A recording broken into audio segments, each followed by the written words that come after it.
Hello student, this is our lecture number 8 of the subject of media studies. Here we are going to study and analyze the concept of and the idea of globalization, because in these lectures are the coming two lectures including this lecture. These total 3 lectures are composed of the heading globalization and the media, or the mass media, or the media studies. You can place it in any heading. You can place it, underline any type of heading that I have told you. Let's move on to our topic, the concept of globalization. Before going to the study the relationship between globalization and the mass media or the media studies, or the impact of the globalization on the media or mass media, we have to grasp the deep concept of the globalization. uh, in this lecture we are going to study the phenomena, the concept, and the idea, and the philosophy, as well as you can say the theory of globalization. आप इसको कुछ भी कह सकते हैं. ये हम globalisation को एक जनरली हम देखना चाह रहे हैं कि ग्लोबलाइजेशन इन इटसेल्फ क्या है. ठीक है ना. So move on to our slide number 1 is the definition and the introduction of globalization. Let me see what he is telling to us. The globalization is both the process and theory. जी globalisation जो है ना वो process भी है, वो theory भी है. When we analyse it under the heading of theory, जब हम इसको देखते हैं कि ग्लोबलाइजेशन एज अ थीरी, इसको हम जब एनालाइज करते हैं तो इसको एनालाइजेशन के लिए हमने क्या इसके साथ एसोसिएशन किया हुआ है. It is associated with the view that, तो उस वक्त व्यू हमारे पास क्या होता है इसका एनालाइजेशन का, an accelerated compression of the contemporary world and the intensification of consciousness of world as a singular entity. When we move to deal the globalization as a theory, then we have to associate it a view that कि accelerated compression है. Compression लफ्ज़ जो है, word जो है वो compress से है, यानी कि एक कंप्रेशन की तरफ बढ़ती हुई मौजूदा दुनिया. एक आइडिया है, एक व्यू है.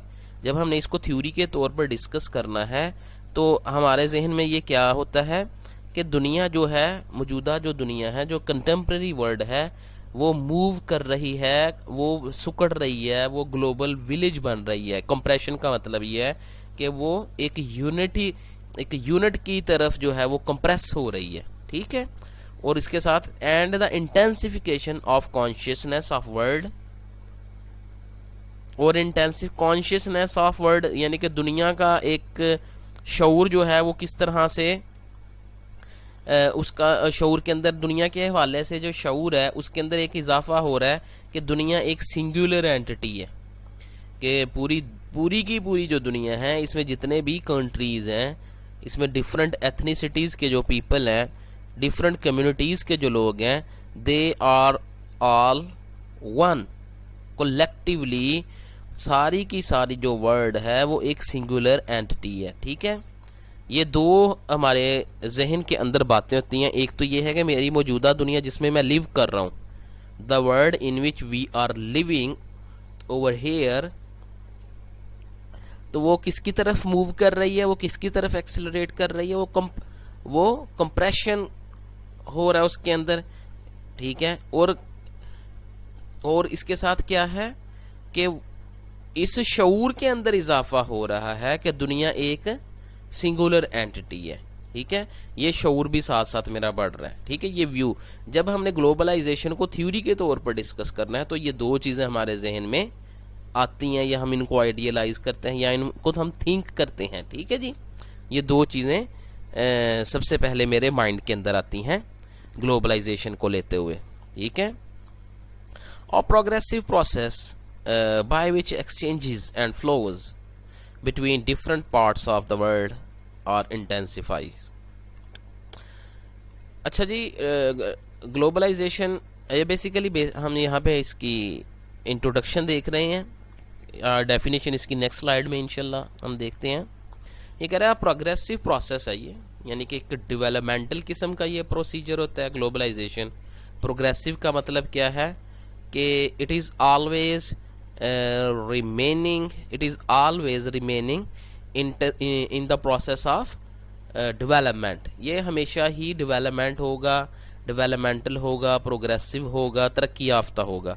यानी कि ऐसा प्रोसेस है जिसने अपनी जो है वो प्रोग्रेशन करनी है, यानी कि कम से अच्छे की तरफ जाना है, बदतर से बरतर की तरफ जाना है इसने, ठीक है। ये इसका मीनिंग है। प्रोग्रेसिव प्रोसेस है जिसके ज़रिए तबादला होता है और फ्लो होता है किन किन चीज़ों के दरमियान, different parts of the world are intensified. जो दुनिया के मुख्तलिफ खित्ते हैं या हिस्से हैं उनके दरमियान एक्सचेंज भी बढ़ जाता है, उनके दरमियान फ्लो भी बढ़ता है, ठीक है। ये ऐसा प्रोग्रेसिव प्रोसेस है। So globalisation is often synonymous with internationalisation. ये दो वर्ड हैं जो सिनोनिमसली यूज़ किए जाते हैं, एक दूसरे के अल्टरनेटिवली यूज़ किए जाते हैं, ग्लोबलाइजेशन और internationalisation. Most of the people जो हैं वो इनको मर्ज करते हैं, बल्कि इनको एज ए सिनोनिमसली यूज़ करते हैं। तो इसमें कोई बुराई भी नहीं है, बट इनके दरमियान थोड़ा सा टेक्निकल डिफरेंस है। Both have common elements in themselves, ठीक है जी, कॉमन एलिमेंट्स हैं दोनों के दरमियान, but their technical meaning distinguish them from each other. लेकिन जो टेक्निकल मीनिंग के दरमियान इनके फ़र्क है ना, वो इनको एक दूसरे से क्या करता है, सेपरेट करता है। Internationalization is less theoretical than globalization. आप कह लें कि इंटरनेशनलाइजेशन जो है वो बुनियादी तौर पर एक मैकेनिकल और कंक्रीट किस्म का फिनोमिना है, लेस थ्योरेटिकल है, ठीक है। जबकि ग्लोबलाइजेशन जो है वो एक थ्योरेटिकल है ज़्यादा अपने आप में, ठीक है। इंटरनेशनलाइजेशन जो है ये प्रैक्टिकल वर्क की फॉर्म है, इसको कह लें आप, जबकि ग्लोबलाइजेशन वो है थ्योरी है, वो आइडिया है बुनियादी तौर पे अपने आप में ज़्यादा, ठीक है जी। So what is the definition of the globalisation? It is a process that speed up of movements and exchanges.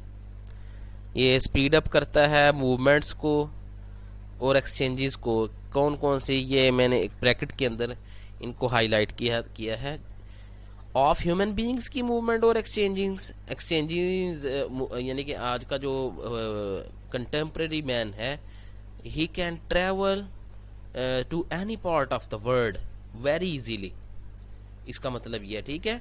और वो दुनिया के अंदर कहीं भी मूव कर सकता है, दुनिया के अंदर से उस खित्ते से इंसान कहीं भी आ जा सकते हैं, मुख्तलिफ खित्तों के इंसान एक दूसरे के कंट्रीज़ को विज़िट कर सकते हैं, ठीक है जी।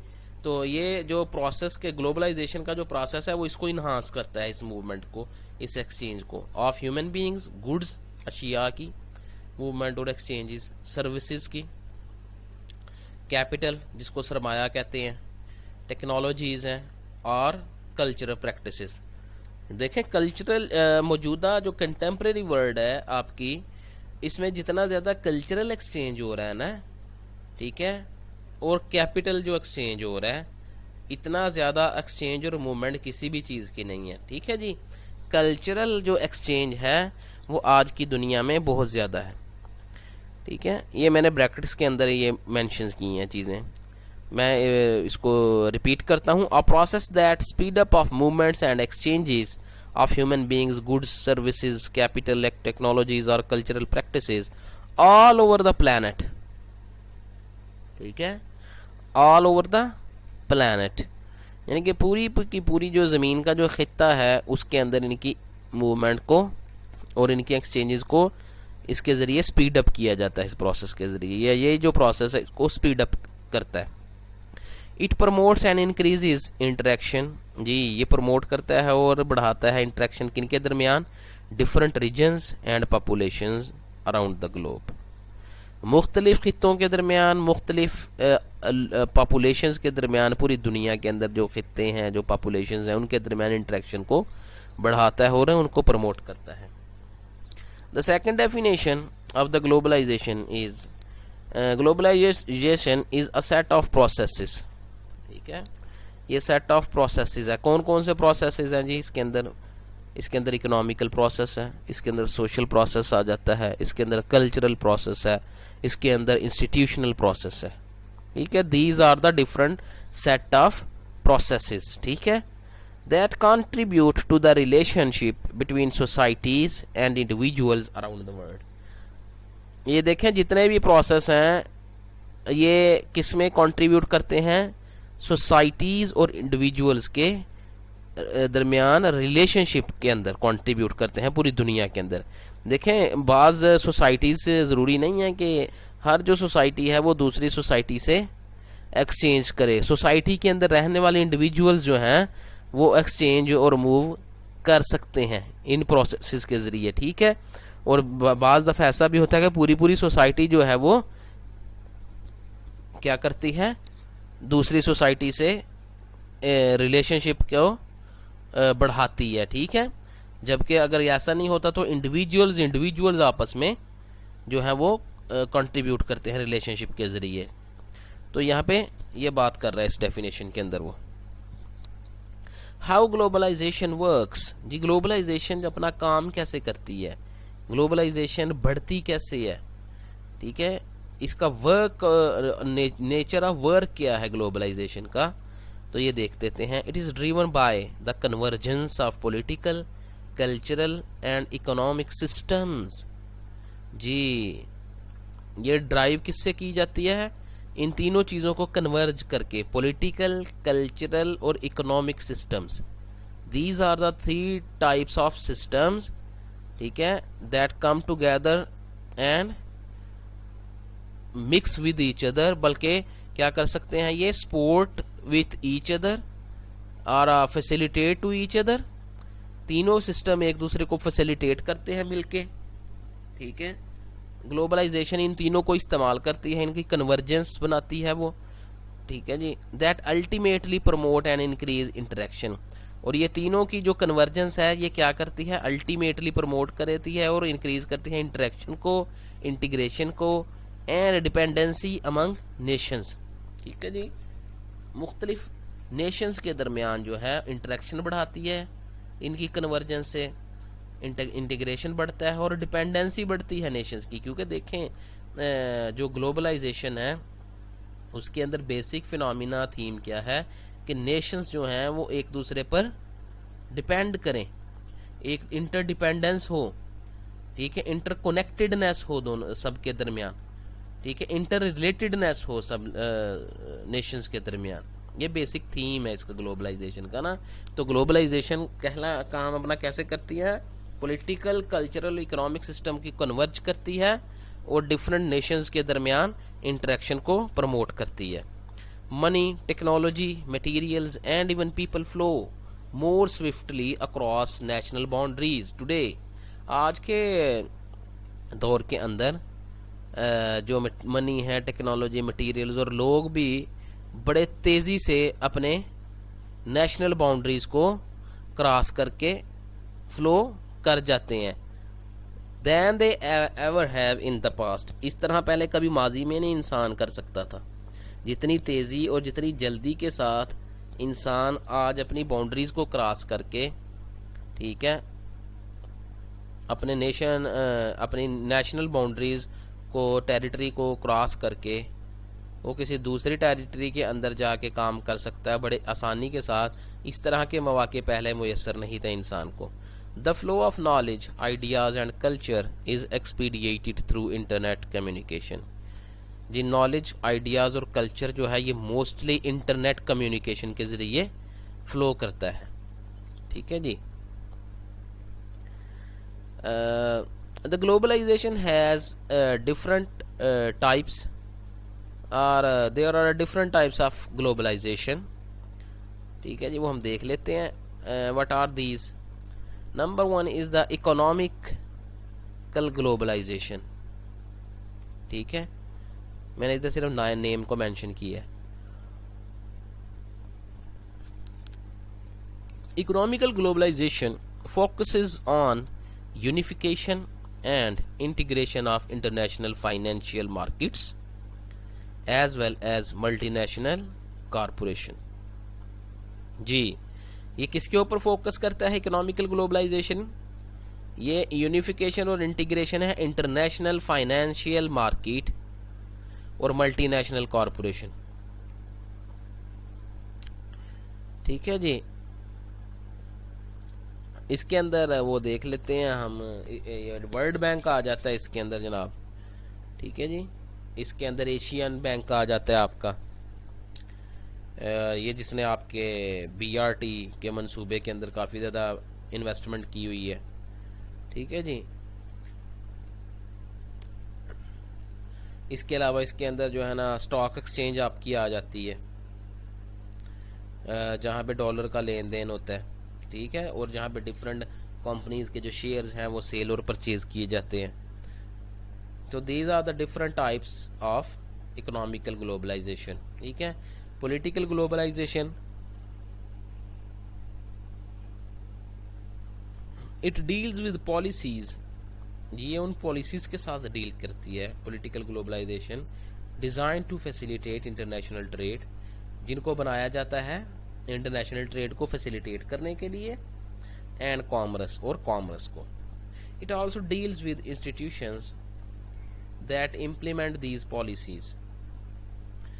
जी, पॉलिटिकल जो ग्लोबलाइजेशन है ये उन इंस्टीट्यूशंस के साथ भी डील करती है जिन्होंने इन पॉलिसीज़ को इम्प्लीमेंट करना होता है। ठीक है, which can include national governments as well as international institution. इसके अंदर आपकी नेशनल गवर्नमेंट्स भी आ जाती हैं और इसके साथ साथ इंटरनेशनल इंस्टीट्यूशंस भी आ जाते हैं।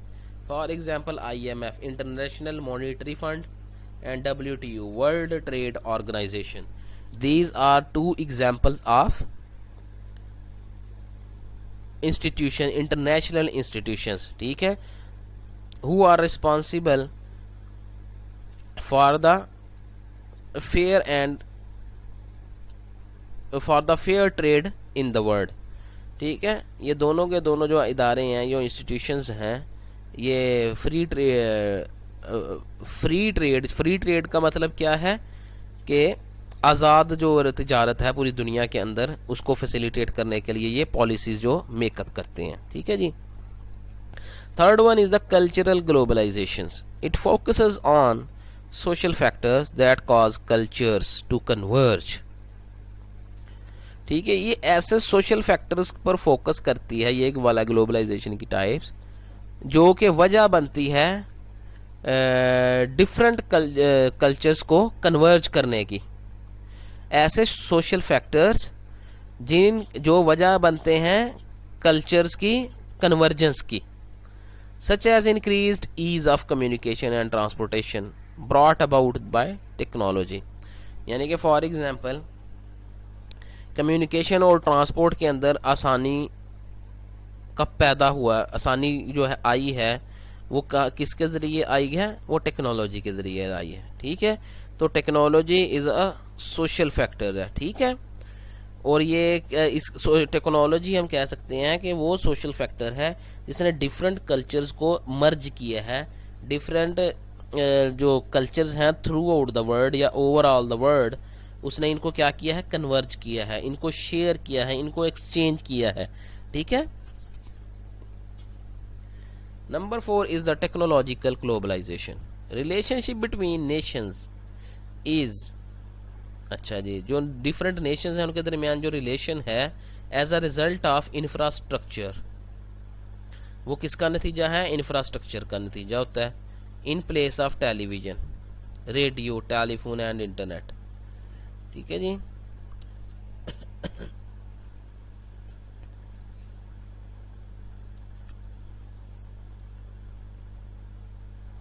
रेडियो, टेलीफोन और इंटरनेट और टेलीविज़न की जगह जो है वो इंफ्रास्ट्रक्चर इसके लिए रिस्पॉन्सिबल है, टेक्नोलॉजिकल ग्लोबलाइजेशन के लिए। फॉर एग्जांपल देखें, आपके यहाँ एक रोड बनाने के लिए बिल्डोज़र इस्तेमाल किया जाता है। तो bulldozer is the form of technology. ठीक है जी। तो जब आपने बिल्डोज़र को यूज़ करना है अपने यहाँ रोड बनाने के लिए, उसके रोड कंस्ट्रक्शन के लिए, तो आप क्या करेंगे? You will go to that country who made the bulldozer. ठीक है। और वो क्या करेगा? That country supplied to you, that country supply to the Pakistan. और वो बिल्डोज़र क्या इसको सप्लाई करेगा? वो पाकिस्तान को। तो टेक्नोलॉजिकल रिलेशन ये है। डिफरेंट किस्म जितना भी इंफ्रास्ट्रक्चर है, फॉर एग्जांपल अगर किसी इंसान ने न्यूयॉर्क की किसी बिल्डिंग का नक्शा बनवाना है, ठीक है, तो यहाँ पे मिस फॉर एग्जांपल पब्लिक जो या गवर्नमेंट की जो एक बिल्डिंग्स हैं, इंफ्रास्ट्रक्चर जो है कंस्ट्रक्शन करवाना चाह रहे हैं वो अमेरिकन बिल्डिंग की तर्ज पे, तो वो क्या करेंगे? वो कॉल करेंगे अमेरिकन इंजीनियर्स को। ठीक है। वो आके यहाँ पर उनका नक्शा तामीर करेंगे। तो ये क्या हुआ? टेक्नोलॉजी जो थी या इंफ्रास्ट्रक्चर जो था उसने क्या किया है? रिलेशनशिप पैदा किया है डिफरेंट नेशंस के दरमियान। ठीक है जी। इसलिए वो कह रहा है कि टेलीविज़न, रेडियो, टेलीफोन, इंटरनेट के ज़रिए नहीं, बल्कि टेक्नोलॉजी के ज़रिए रिलेशन पैदा हो। And the last one is the ecological globalization. Ecological globalization is the idea that Earth is a single ecosystem rather than a group of separate ecosystems। पूरी की पूरी जो ज़मीन है वो एक यकता और या एक जो तनहा इकोसिस्टम की तरह है, बजाय के मुख्तलिफ इकोसिस्टम पाए जाते हैं दुनिया पे। ठीक है। इकोलॉजिकल ग्लोबलाइजेशन क्या कहती है कि आप ये ख्याल करें, आप ये तसव्वुर करें कि पूरी दुनिया का जो एक इकोसिस्टम है वो सेम है, ना कि बजाय इसके कि मेरे मुल्क का इकोसिस्टम या इंडिया का या पाकिस्तान का या बांग्लादेश का अलग-अलग इकोसिस्टम है। इसको ना फ़र्ज़ किया जाए, फ़र्ज़ ये किया जाए, एज्यूम ये किया जाए, सोचा ये जाए कि इकोसिस्टम पूरी दुनिया का सिंगल है। ठीक है। For example international organisations deal with the issues like climate change, biodiversity and wild life preservation. ठीक है जी। यानी कि मुख्तलिफ आजकल इकोलॉजिस्ट जो हैं वो इस चीज़ को कंसिडर कर रहे हैं कि इंडस्ट्रीज़ जो या प्रोडक्शन ऑफ मटेरियल है, ठीक है जी, जिस तरह इंडस्ट्रीज़ काम कर रही हैं दुनिया के अंदर, उसकी वजह से पूरे की पूरे इन्वायरमेंट और पूरे के पूरे क्लाइमेट के अंदर टेम्परेचर ज़्यादा हो रहा है। अगर तो इस तरह ही चलता रहा ये काम, तो आने वाले 5 सालों में पूरी ग्लोब का जो टेम्परेचर है वो 5 डिग्री ज़्यादा हो जाएगा। ठीक है। ये डिफरेंट किस्म के सर्वेज हैं, डिफरेंट ऑर्गेनाइजेशन जो है वो इस पर वर्क कर रही हैं। और वाइल्ड लाइफ प्रेजर्वेशन के हवाले से भी डिफरेंट प्रोजेक्ट्स हैं दुनिया के अंदर। ठीक है। और उसके ऊपर पैसा लगाया जा रहा है, उसके ऊपर ख्याल किया जा रहा है कि किस तरह से जो है वो जंगली हयात को महफूज रखा जाए पूरी दुनिया के अंदर। ठीक है जी। और ये बैनुल अक़वामी कानून का भी हिस्सा है, जंगली हयात की हिफाजत करना हर मुल्क का। ठीक है जी। तो this is all from my side and you can ask me regarding this lecture on my WhatsApp number.